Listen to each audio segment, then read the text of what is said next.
Hey folks, in this video, we're going to go over Google Scholar and some of the features that it has to make your research a little bit easier. Before we get started, you may want to create a Google account with your CSU email if you don't already have one. And keep in mind, this is completely optional, but it'll make your research a little bit more efficient and easier to organize with your CSU account linked to Google Scholar, because it will let you know in the search results if the uh, record is available through CSU or if you'll hit a paywall. Now, sometimes it'll say that, sometimes it'll be a little wrong in letting you know whether it's available through CSU or it'll be labeled it's not available and it actually is. So you still want to check, but it helps narrow down which articles will be available to you through Galileo and which you'll hit a paywall. Now, never pay for an article. If you hit a paywall and it's requiring, you can't log in through um, Columbus State University, put in a request through interlibrary loan, or you can contact a librarian directly, and we can help you fund the article so you're not paying for anything. And worst case, the library will um, cover the cost of the article if it really can't be found anywhere else. So let me just show you really quick what a profile looks like. So mine is linked to my Google account, and I have my email. They're going to ask to verify your .edu website, or not website, email address. And you can also add your own articles if you're have already written some scholarly work, or a lot of these are presentations and websites, research guides that I've created.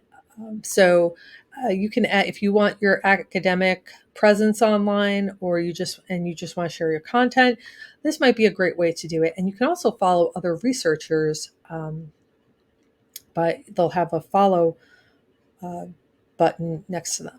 And also, if you've written an article with somebody else, you can add their name. It'll link to their account as well.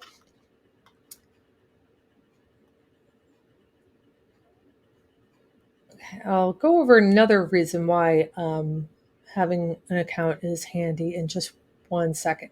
So let's do a search, and I had articles clicked.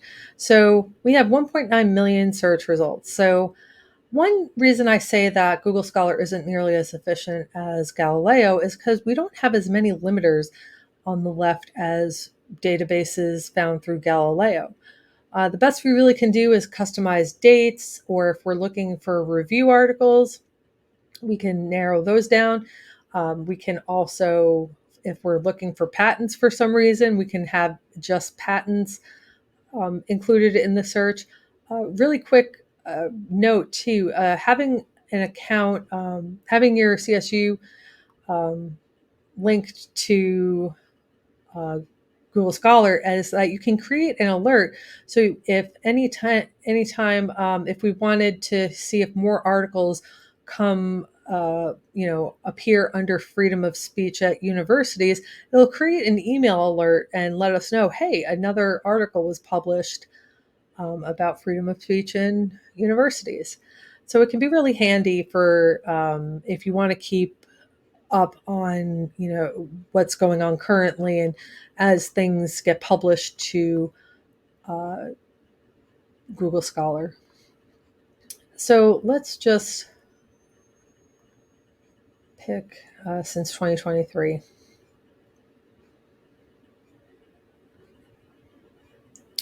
And so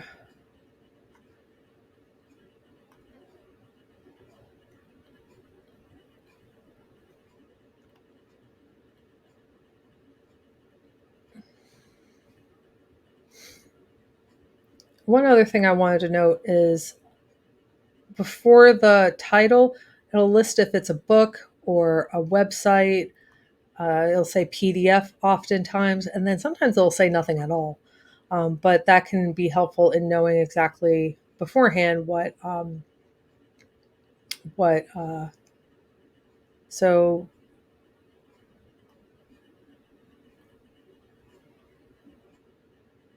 let's try this one. So it doesn't explicitly say that it's not available, but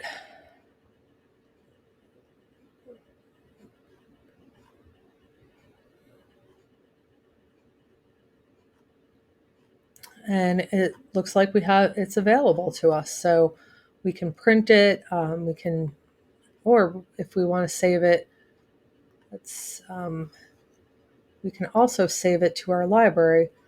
So we click save over there, and then we can also create labels to organize our research. So if we want just articles on freedom of speech, here I'll give that the tag. You can also give it another as many tags as you want, so that when you want to go back to find your articles, you just click my library, and there they are saved.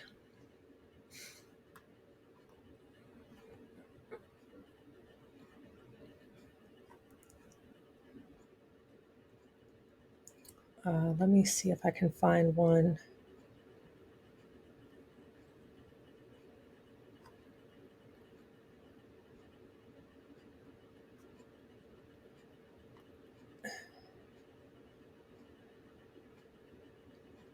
Okay, this might. So clicked um, on this article, but we're hitting a paywall. So you can try to access it through your institution, which means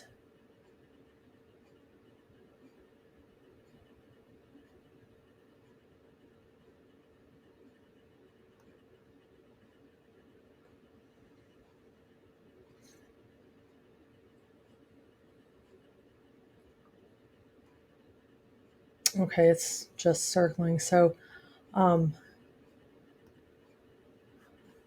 let's see if we can find another one. Let's see, a bunch of them are available through Columbus State.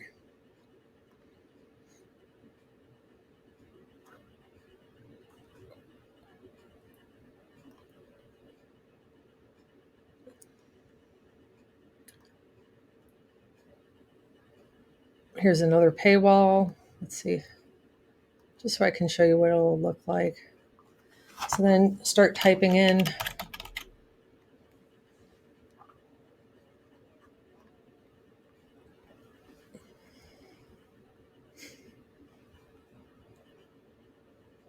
So it looks like it didn't bring us to anywhere helpful. So that's why I say it is a lot more beneficial to just use Galileo, because you're essentially going through Galileo anyway. Oops.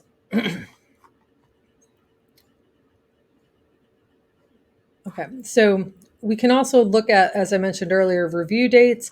You can also mess around with the Boolean operators. So, and I'll go over that in a separate video, but which means you can put the phrase in quotes, so it searches exactly the phrase freedom of speech at universities, or you can use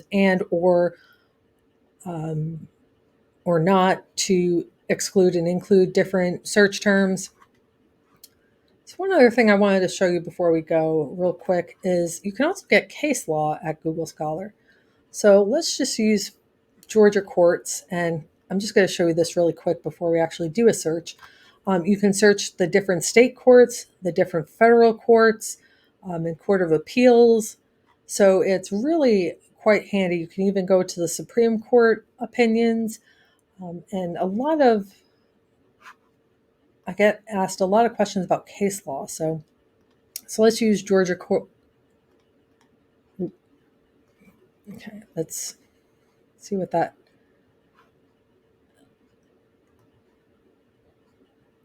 And then we have, I clicked since 2020. So let's just see what that is. And this is an appeal, the Supreme Court of Georgia ruling on a case. And what's also helpful is that it links all the references so that you can find them. Now, cases are public information. So they will always be available to you. So one other thing I wanted to show you is the citation feature. That's not helpful.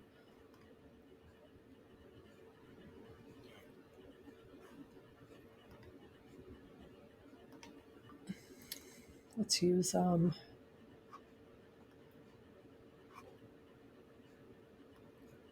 let's go back to articles. So I wanted to just quickly show you the citation feature, which can be really handy. If you click Cite, it'll give you the different formats. Like I've mentioned previously in other videos, it's a great start to copy and paste so you have the foundation there, but always double check because it often is machine generated. So often it flips the